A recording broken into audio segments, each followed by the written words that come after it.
Good evening మిత్రులారా. ఇప్పుడు సమయం 8:25 అవుతుంది రాత్రిపూట.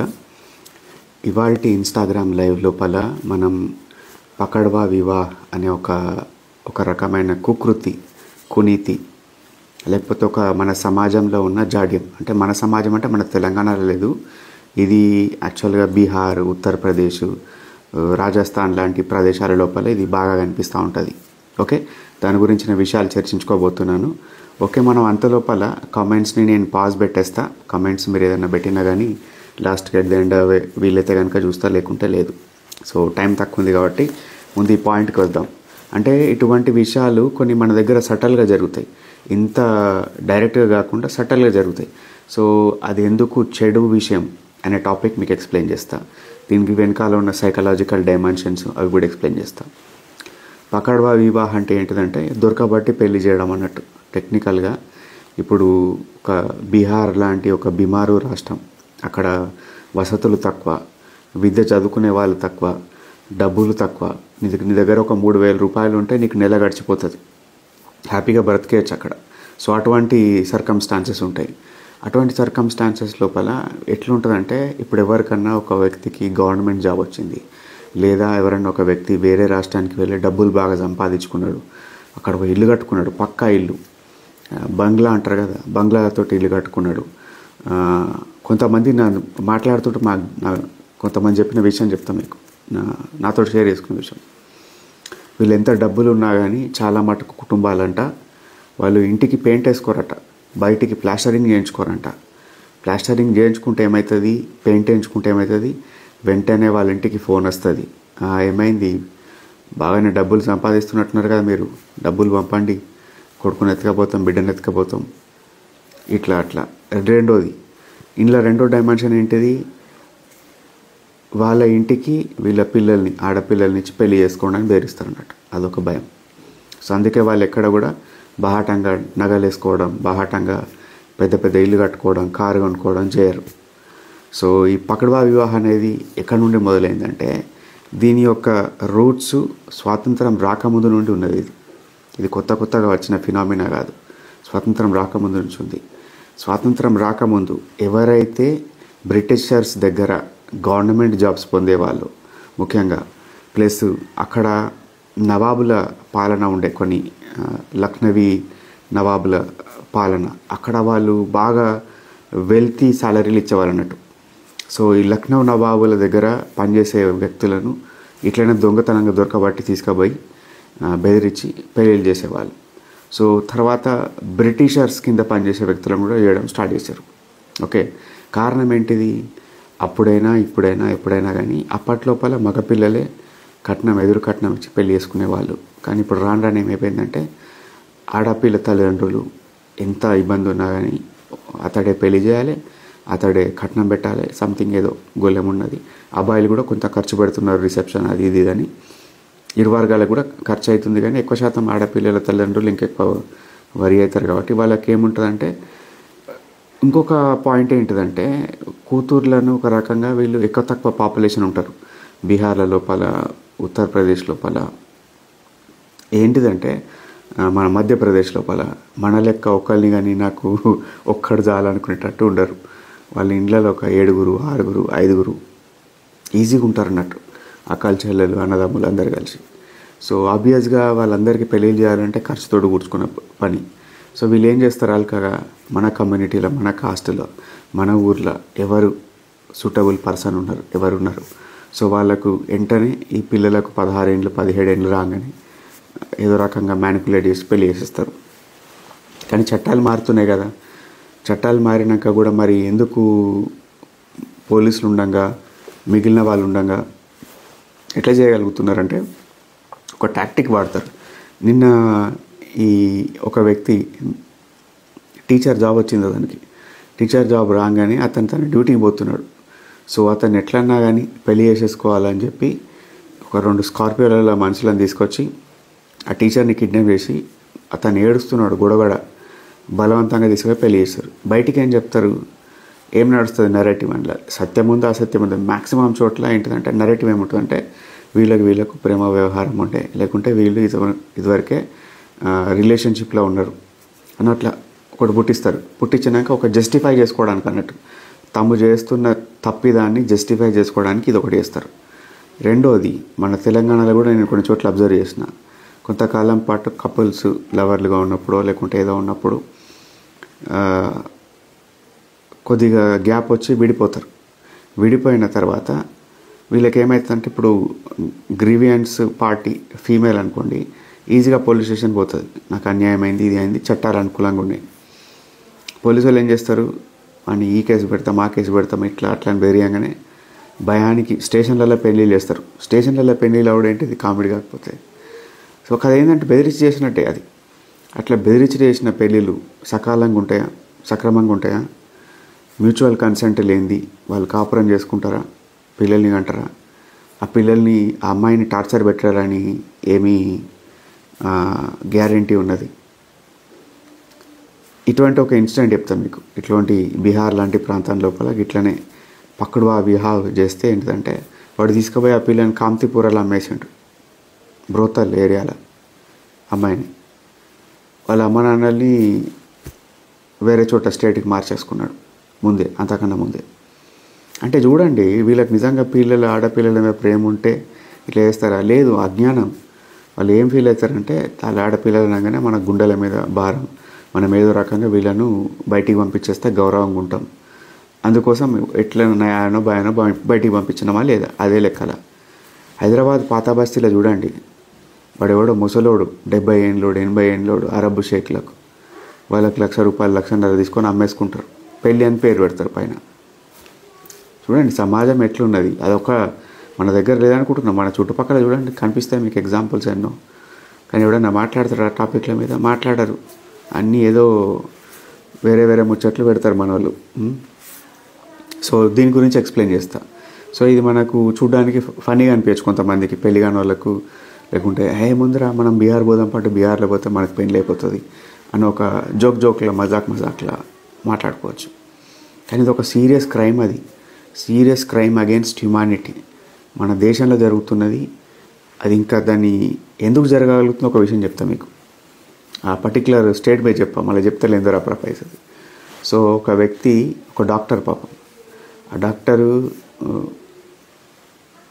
క్లినిక్ పెట్టుకున్నాడు, ఓ మాదిరిగా నడుస్తున్నది, ముచ్చటబడి Skoda car, I'm talking about 12 years back, Skoda car కొనుక్కుంటే వెంటనే ఇంటి బయట పార్కింగ్ చేస్తారు కదా, తెల్లారులే చూసరికి ఆ స్కోడా కార్ లేదు. ఈయన భయపడి ఏడ్చుకుంటూ పోయి, అరే కష్టపడి కొనుక్కున్నాడు, ఆ టైంలో డబ్బులు అంతగానం ఎక్కువనే కదా ఎవరికైనా, కానీ ప్రేమ ఉంటుంది కదా వస్తువు పైన, ఇంత పొదుపు చేసుకొని కొనుక్కున్నప్పుడు పోలీస్ స్టేషన్ పోయి కంప్లైంట్ చేసిండు. పోలీసులు సరే సార్ మీరు లిఖవాకే జాయి హమ్ దేఖ్లేంగే అని ఏదో చెప్పిండు. పాపం మా ఆయన వెళ్ళిపోయాక 2-3 days అయినాక, ఈడేడ పని అయితే లేదు, మనం ఇక్కడ మన లోకల్ ఎమ్మెల్యే ఉంటాడు, ఆ లోకల్ ఎమ్మెల్యే దగ్గరికి పోయి చెప్తే వీళ్ళు పోలీసులు మన మాట వింటారని చెప్పి అక్కడ ఒక పెద్ద మనిషి చెప్పినాడు. ఆ పెద్ద మనిషి మాట పట్టుకుని అతను లోకల్ ఎమ్మెల్యే దగ్గర పోయిండు. ఆ లోకల్ ఎమ్మెల్యే దగ్గర పోయేసరికి ఆ లోకల్ ఎమ్మెల్యే ఇంటి ముంగట స్కోడా కారు ఉంది. సో చూసిరా కొన్ని స్టేట్స్ ఎంత డేంజరస్గా ఉంటాయి. సో ఇప్పుడు ఆడు ఏం చేయగలుగుతాడు చెప్పండి? ఎమ్మెల్యేకి చెందిన మనుషులు, గుండాలు అతని కార్ని ఎత్తుకపోయినరు. ఇప్పుడు ఎవరిని చెప్పుకుంటాడు? పోలీసులు ఏమన్నా రెస్పాండ్ అవుతారా రాష్ట్రంలో? ఏం గారు. సో మనం అనుకుంటాం సినిమాలలో చూస్తాం, లేకపోతే మనది ఏంటిది రొటీన్గా రాజీవ్ కనకాల క్యారెక్టర్ ఉంటుంది చూసిందా, ఐదర్ ఆయన వైఫ్ రేప్ అయిపోతుంది, లేకుంటే మర్డర్ అయిపోతుంది, లేకుంటే ఈయనన్న మర్డర్ అయిపోతాడు, లేకుంటే ఆయన ఇంట్లో ఏదో సంథింగ్ డబ్బులు పోతాయి, అయ్యో పాపం అనే పరిస్థితి ఉంటుంది చూసిరా. సేమ్ కైండ్ ఆఫ్ సీన్లు మనం సమాజాన్ని, సొసైటీని చూస్తే అక్కడ కొన్ని కనిపిస్తూ ఉంటాయి. దుర్మార్గంగా ఉంటారు కొంతమంది, అట్లనే ఉంటుంది సొసైటీ. చెప్తున్న ఏంటిదంటే నిజంగా అక్కడ జరుగుతున్న విషయం ఇది. మనం సమాజం గురించి అవగాహన కోసం చెప్పుకున్నాం. దీనికి కారణాలు చెప్దాం. ఫస్ట్ కారణం ఏంటిదంటే డౌరీ, కట్నం ఇచ్చుకోలేని పరిస్థితుల లోపల ఇటువంటి చర్యలకు పాల్పడుతుంటారు. రెండోది అతి ముఖ్యమైన కారణం ఏంటిదంటే, ఇవన్నిటికీ కారణం ఏంటిదంటే పేదరికం, తీవ్రమైన పేదరికం. వాడికి పూట గడవడానికే ఇబ్బందిగా ఉంటుంది. మీరు చూడండి, అబ్జర్వ్ చేయండి, తెలంగాణ లోపల వరి పంట పొలాలలో పనిచేయడానికి, మిల్స్ లోపల పనిచేయడానికి హోటళ్ళు, బార్లు, రెస్టారెంట్స్, ఫంక్షన్ ప్యాలెస్లు, దేంట్లోనన్నా పనిచేయడానికి. అబ్జర్వ్ చేయండి ఎవరు వస్తున్నారు. బీహార్ కూలీలు, ఉత్తరప్రదేశ్ కూలీలు. ఇక్కడ లోకల్ వ్యక్తి ఒక 700-600 తీసుకుంటే ఆ వ్యక్తి వచ్చినవాడు 300-400కే వాడు పని చేసిపోతాడు. మళ్ళీ పొద్దుగాల మొదలు పెడితే వాడు రాత్రి దాకుంటాడు. ఎక్కడ రైస్ మిల్కి పోండి, ఎక్కడ నార్మల్ ఫ్యాక్టరీకి పోండి, ఎక్కడ చిన్న వ్యాపారం చేసే చోటికి పోండి, అందరు వీళ్ళే ఉంటారు. ఎందుకు? అక్కడ అసలు బ్రతకలేరు. అక్కడ అసలు ఏమీ పని చేసుకొని ఉందామన్నా అక్కడ వాళ్ళకు వీలు లేదు. సో అందుకే వీళ్ళు వలస వస్తారు. వలస వచ్చినోడు ఎప్పుడైనా కానీ ఆ లోకల్ వాడి కన్నా 1-2-3 ఇంతలు ఎక్కువ కష్టపడతాడు. సో అది ఉంటుంది. సో మనం తెలంగాణలో చూస్తున్నాం, ఒడిశాకు సంబంధించిన వ్యక్తులను చూస్తాం. ఎక్కడైనా కానీ వెయిటర్లు, పనిచేసేటోడు ఒడిశా వాళ్ళు ఉంటారు. ఎందుకంటే అక్కడ వాళ్ళకు ఏం పని ఉండదు అక్కడ. సో ఇది గ్రౌండ్ రియాలిటీ, పేదరికం. ఈ పేదరికంలో వాళ్ళు ఏం చేయాలో తెలియక తిననీకే తిండి లేదు. ఆడపిల్ల పెళ్లి ఎట్లా చేస్తాడు? సో ఆటోమేటిక్గా వాడి ఊర్లో ఉన్న ఒక డాన్ దగ్గర పోతారు. పెద్ద మనిషి ఉంటారు కదా. మన ఏదో సినిమా ఉంది చూసారా, ఏం సినిమా అది? రామ్ చరణ్ సినిమా. అందులో ఆయన చెవిటి క్యారెక్టర్ సుకుమార్ డైరెక్షన్లో వచ్చింది.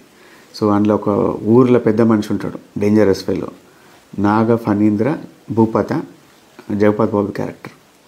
సో అట్లాంటి ఎలిమెంట్స్ ఉంటాయి బాగా, ప్రతి చోటు ఉంటాయి అక్కడ నార్త్లో. సో వాళ్ళ దగ్గరికి పోయి గిట్లా మరి ఏం చేయాలి నా బిడ్డను, పెళ్ళి ఇది అది అనగానే నేను చెప్పిస్తా పోయాడని ఉంటే నాకు చెప్పు ఇట్లా అట్లా అని కథం. ఆ ఊర్లో ఎవడన్నా దొరికినోడిని మెల్లగా బలిక బక్రా లెక్క చేసేసి పెళ్ళి చేసేస్తారు. అక్కడ మరి వీడు చేసుకున్నవాడు ఎట్లా భరిస్తాడు అంటే, రెండోది అదే ఊర్లో వాళ్ళ తల్లిదండ్రులు ఉంటారు, వాళ్ళ ప్రాణానికి అపాయమయ్యే అవకాశం ఉంటుంది. పుస్తైని ఘర్ అంటారు. పుస్తైని ఘర్ అంటే ఏంటిది? వాళ్ళ వంశపారంపర్యంగా వస్తున్న పొలం కావచ్చు, ఆవులు కావచ్చు, గొడ్లు కావచ్చు, లేకుంటే ఏదైనా బిల్డింగ్ కావచ్చు, ఏదన్నా కావచ్చు. సో అరే నువ్వు ఇట్లా వెళ్ళిపోతే నీ ఇల్లు, నీ ప్రాపర్టీ, నీ పొలం మేము కబ్జా పెట్టేస్తాం, మేము తీసేసుకుంటాం. ఆ బాధకు భరిస్తారు. మూడోది ఏంటిదంటే, కొంత నార్త్ లోపల కొన్ని పట్టింపులు ఉంటాయి. అరే ఒకసారి పెళ్ళి అయిపోతే ఇదే ఇక మనకు. ఆడవాళ్ళు ఎంత సిన్సియర్గా ఉంటారో మగవాళ్ళు కూడా కొంతమంది సిన్సియర్ అయిపోతారు. అరే ఇదే మన కర్మ, ఇంతేరా బాబు ఇట్లా అని ఊరుకునే వ్యక్తులు ఉంటారు. అట్లా కూడా వర్కౌట్ అవుతుంది. సో ఇన్ని డైమెన్షన్స్ ఉన్నాయి పేదరికం. లాస్ట్కు నేను చెప్పదలుచుకున్న విషయం ఏంటిదంటే, ఈ టాపిక్ లోపల వాళ్ళు 16 ఏళ్ళకు, 17 ఏళ్ళకు, 18 ఏళ్ళకు ఇంత ఆగమాగం చేసి అబ్బాయిలను ఇబ్బంది పెట్టి, కిడ్నాపులు చేసి, ఇంట్లో మర్డర్ చేస్తామని బెదిరించి పెళ్ళిళ్ళు చేయాల్సిన అవసరం ఏంటంటే, ఆడపిల్లల మీద ఒక రకమైన ఒక అపనమ్మకం. వీళ్ళు కొంచెం వయసు పెద్దగా అయిపోతే 20+ దాటితే వీళ్ళకి పెళ్ళిళ్ళు కాదన్న భయం. రెండో భయం ఏంటిదంటే, వీళ్ళు తమ కులం కాకుండా, మన మతం కాకుండా, లేకుంటే వాళ్ళ కమ్యూనిటీ కాకుండా వేరే వ్యక్తులను పెళ్లి చేసుకుంటారు కావచ్చు, లేచిపోతారు కావచ్చు, ప్రేమ వ్యవహారాలు నడుపుతారు కావచ్చు, ఏమైనా అక్రమ సంబంధాలు పెట్టుకుంటారు కావచ్చు అనే భయం. సో ఆ భయం బాగుంటుంది. మీరు నార్త్ వ్యక్తులతోటి, అంటే అర్బన్ ప్రాంతం వ్యక్తులు కాదు, ముఖ్యంగా యూపీ, బీహార్, మధ్యప్రదేశ్, రాజస్థాన్ ఈ ప్రాంతాలకు చెందిన మీరు వ్యక్తులతో మాట్లాడండి, నార్మల్ వ్యక్తులతోటి. వాళ్ళ దగ్గర ఈ ఒక కామన్ భయం కనిపిస్తుంది. అరే ఆడపిల్ల వచ్చిందంటే 17-18 ఏళ్ళు కాగానే ఎట్లనే వేసి పెళ్లి చేసి పంపించాలి. అటు చేయకపోతే వాడిని తల్లిదండ్రులను చేతగాని వ్యక్తులు లెక్క దుర్మార్గంగా చూస్తారంటే, అక్కడ బాగా నీచంగా చూస్తారు. అదొక సమస్య. అంటే ఆడపిల్లల పైన ఒక రకమైన భయం. ఇంకొకటి అక్కడ విపరీతంగా ఏంటిదంటే, ఆడపిల్లలకు రక్షణ కూడా బాగా తక్కువనే, కరువే.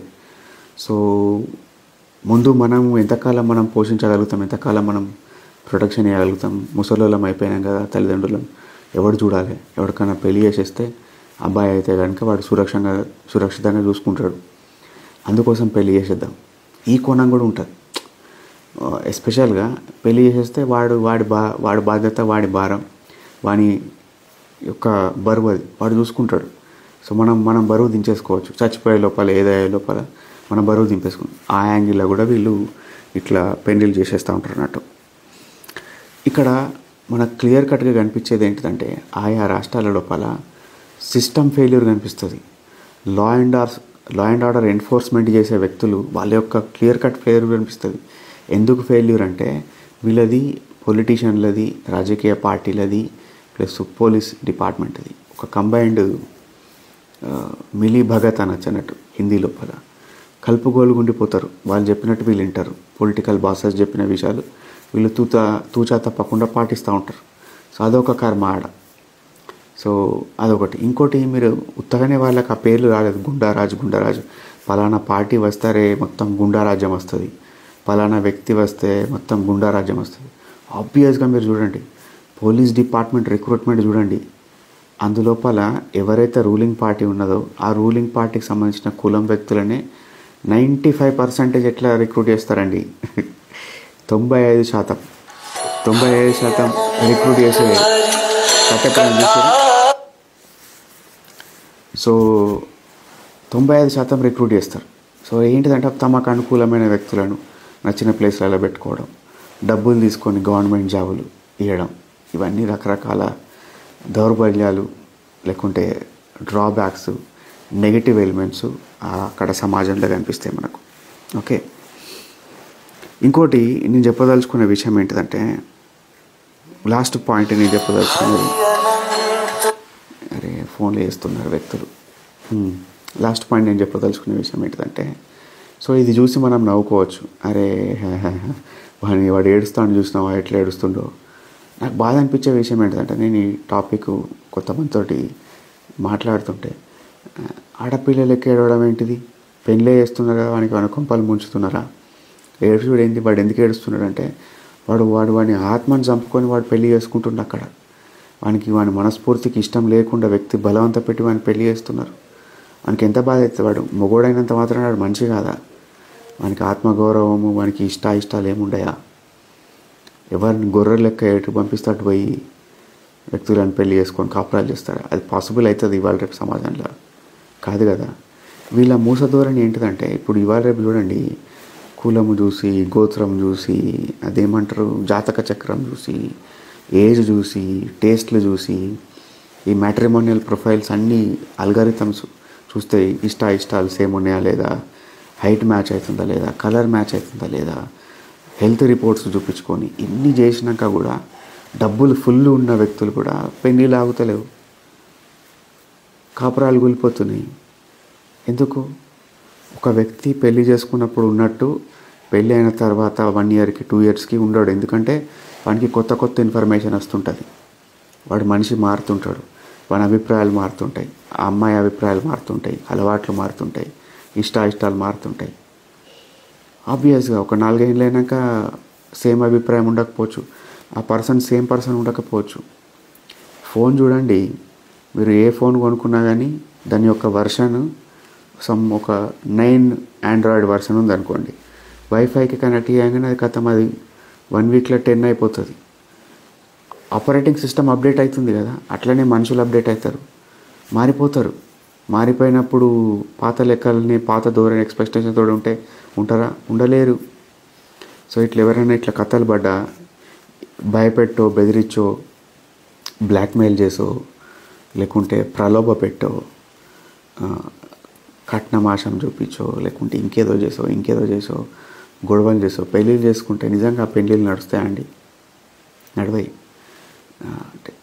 నడవయి. ఇప్పుడు అక్కడ అందరు అనుకుంటారు కదా, అక్కడ విక్టిమ్ పార్టీ ఎవరైతారో తెలుసు, అక్కడ మొగడు కూడా కాదు, ఆడపిల్ల అవుతుంది, తీవ్రంగా నష్టపోతుంది, తన మనశ్శాంతి కోల్పోతుంది, ఆత్మగౌరవం కోల్పోతుంది, చాలా సందర్భాల లోపల ఫిజికల్ హార్మ్కి గురవుతుంది, ఇంకొన్ని సందర్భాల లోపల ఎక్కడో తీసుకుపోయి వదిలేయడమో, ఒక కాంతిపుర, సొంగాచి లాంటి ప్లేసెస్లో అమ్ముకోవడమో అట్లయితుంది. లేకపోతే సమాజంలో దుర్భరంగా బ్రతుకుతుంది, లేకుంటే ఆఖరికి ఎక్కడనో సూట్ కేసులనో లేకుంటే ఎక్కడనో ఫ్రిడ్జ్లనో ముక్కలు అయిపోయి దొరుకుతుంది. సో అంటే ఏంటిదంటే, వీళ్ళు ఆడపిల్లకు న్యాయం చేస్తున్నామన్న దృష్టిలో ఉండి ఇటువంటి కథలు పడతారు. కానీ అక్కడ న్యాయం జరిగినట్టు కాదు. అక్కడ పశువు కాదు కదా తీసుకుపోయి అట్లా పంపించేసి ఉండిపోవడానికి. మనస్పర్ధలు ఉన్నప్పుడు, ఏకాభిప్రాయం లేనప్పుడు కలిసి ఉండడం చాలా కష్టమే. ఇంకా ముఖ్యంగా ఇటువంటి సందర్భాలలో అటువంటి వ్యక్తులతో పెళ్లి చేస్తే ఇంకా కష్టమే. సో ఇది ఒక చిన్న టాపిక్ అండి. ఇవాళ రీసెంట్గా నిన్ననే చూసిన కావచ్చు, నేను నైట్ ఈ వార్త అంత మంచి అనిపించలేదు. అరే దీని గురించి ఎక్స్ప్లెయిన్ చేయాలని నాకు అనిపించింది, అందుకోసమే ఈ వీడియో పెట్టినాను. ఇప్పటిదాకా లైవ్ చూసిన మీ అందరికీ కృతజ్ఞతలు. మళ్ళీ ఏదైనా కొత్త ఐడియా నా మైండ్లోకి వస్తే నాకు దీని గురించి అయినా షేర్ చేసుకోవాలనిపిస్తే కనుక దానిపైన లైవ్ పెడతా. శుభరాత్రి.